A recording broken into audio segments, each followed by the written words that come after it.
Now, visual trickery is just a part of the trade in art, but what happens when you go into a gallery and portraits like these ones on the video wall behind me actually start to move? Well, that's exactly what's happening to people in Washington, D.C. We've spoken to the young American artist who's causing quite a stir by changing an old concept.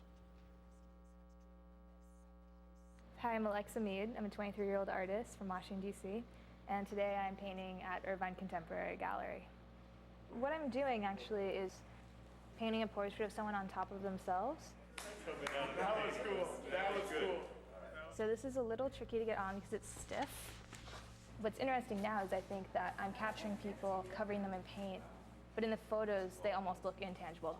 And now the person kind of dissolves in my photos. So I decided that for this piece I'd make something that would look like a painting in progress. A lot of artists start out with making a base layer for the paint, where they'll sketch out where everything should go in either blues or yellows. And then on top of that, they'll create the finished painting. So with Blake today, I'm creating this underpainting with him in blue. And then I'm going to paint on top of his face with brighter colors as if I'm just beginning to flesh out the figure. So we're going to get started with prepping your face.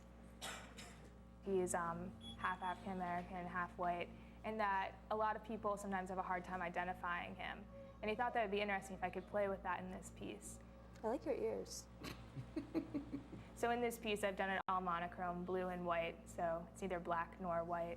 It's really a combination of the two.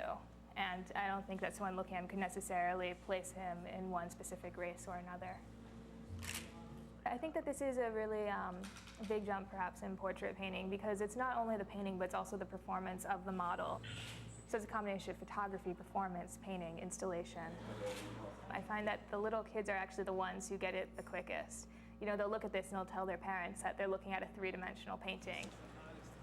And then the parents aren't quite sure, you know, what the kids are talking about and brush it off. And the kids are the ones that have to explain it to them.